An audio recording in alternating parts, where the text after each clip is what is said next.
안녕하세요. 책책책! 오늘은 좀 특별하게 느껴지는 책, 바로 다산의 마지막 공부라는 책에 대해 말씀드릴까 합니다. 다산이 누군지는 다 아시죠? 바로 조선 후기 실학자인 정약용의 호가 다산입니다. 이 책은 간단히 말하면 다산 정약용이 정조사후 18년의 유배 생활을 할 적에 바로 그 인생의 암흑기에 심취했던 두 권의 책 중에 한 권에 대한 이야기입니다. 앞서 말씀드린 두 권의 책은 소학과 심경이며 이 책은 바로 심경의 전문을 바탕으로 정약용이 과연 무엇을 배우고 느꼈을까에 집중하면서 고전을 연구하고 분석한 책이라 볼 수 있습니다. 이 책은 솔직히 말해 쉬운 책은 절대 아닙니다. 어렵게 느껴지실 수 있는 책이죠. 고전의 원문도 고전을 잘 아는 사람이 분석해서 해설해 놓은 책인데 그것조차 어렵다는 느낌이 드실 수도 있다는 것입니다. 떠오르는 세 가지 정도를 한번 말씀드려볼까 합니다. 첫 번째, 과연 우리 고전은 왜 어렵게 느껴질까요? 글자 자체가 한문을 기반으로 한 데다가 유교 공부는 대부분 단계별로 통하는 데가 있어 시경, 서경, 역경, 중용과 같은 유교의 대표적인 경전에 대해서 이해가 뒷받침되거나 공자, 맹자, 노자와 같은 대표 사상가들의 사상과 철학에 대한 이해가 필요하기 때문입니다. 두 번째, 성인의 인생 공부로 왜 우리 고전이 좋고 또 필요할까요? 정약용이 인생의 그 어려운 시기에 심경을 읽으며 자신을 돌아보고 인생을 성찰하며 이겨낸 것처럼 우리 고전은 성인에게 삶의 지혜를 들려주기 때문입니다. 세 번째, 존경하는 위인을 생각해 볼 때 여러분은 누가 떠오르십니까? 저는 어릴 때 누군가 존경하는 위인이 누구니? 라고 물으면 항상 좀 고개를 갸웃하는 적이 많았습니다. 다른 친구들이 대부분 존경하는 위인으로 아인슈타인, 링컨, 처칠 등 외국인을 언급했었기 때문이죠. 생각했습니다. 왜 우리나라는 위인이 진짜 별로 없나?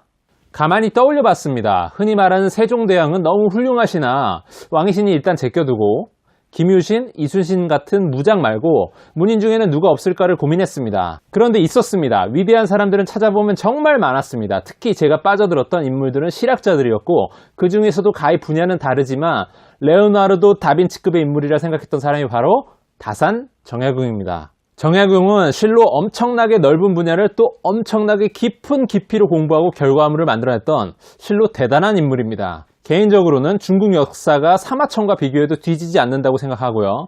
우리나라 역사상 어떤 문인과 비교해도 이만한 인물은 찾아보기가 힘듭니다. 정약용이 얼마나 위대한지에 대해서는 바로 이 책, 다산선생 지식경영법이라는 책을 보시면 정말 잘 나와 있습니다.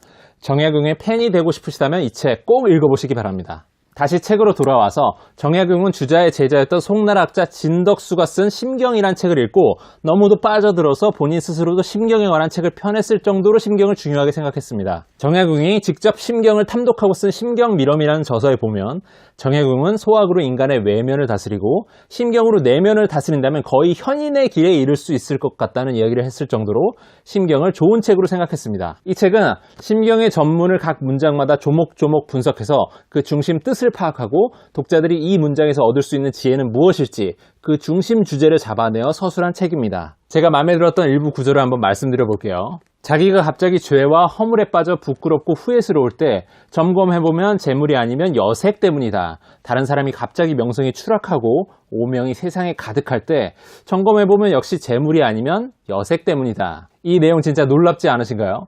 최근에 JTBC 손석희 사장님께서 여러 이슈로 곤란한 상황에 놓이셨다는 뉴스들이 많은데 이 대목을 보면 진짜 고전이 왜 현대에 와서도 필요하며 뼈가 되고 살이 되는지 알 수가 있습니다. 주역 건괴구이에서 공자가 말했다. 평상시 말할 때는 믿음을 주고 평상시 행동할 때도 근신의 사특함을 막아 그 성실함을 보존해야 한다. 학문에서 최고의 경지에 오른 공자가 책의 끈이 3번이나 끊어질 정도로 읽었다는 주역은 그냥 보시면 점을 치는 책, 미신 정도로만 이해하실 수가 있는데 과연 이 책에서 공자는 무엇을 얻었기에 미친 듯이 계속 읽었다는 걸까요? 이 주역은 64개, 384개의 효로 구분되는 인생의 경로를 알고 스스로의 운명을 받아들이고 그 상황에서 취할 수 있는 최선을 찾도록 도와주는 지혜가 담겨 있습니다. 방금 말씀드린 구절에서도 어떤 상황이 오더라도 성실하게 일상을 쌓아나간다면 큰 일을 하기 위한 바탕이 된다는 뜻을 담고 있습니다. 자, 어떠십니까? 진짜 우리 고전 내용도 좋고 한번 읽어보고 싶다는 생각 들지 않으십니까? 이 책을 통해서 다산이 심취했던 심경이란 고전에 대해서도 한번 살펴보시고 심경에서 다루고 있는 내용이 시경, 주역, 논어, 대학, 예기, 맹자 등의 좋은 내용도 맛을 한번 보시고 고전을 쓴 우리의 위인들도 한번 떠올려 보시는 좋은 시간이 되셨으면 합니다. 한 줄평 말씀드립니다. 우리나라 최고의 문인 중 하나인 다산이 인생의 암흑기에 심취했던 명적, 심경을 바탕으로 인생의 지혜에 대해 들려주는 보석과도 같은 책. 오늘 리뷰는 여기까지입니다. 끝까지 봐주셔서 감사드리고요. 도움이 되셨다면 구독 한번 꾹 눌러주세요. 그럼 오늘도 빡!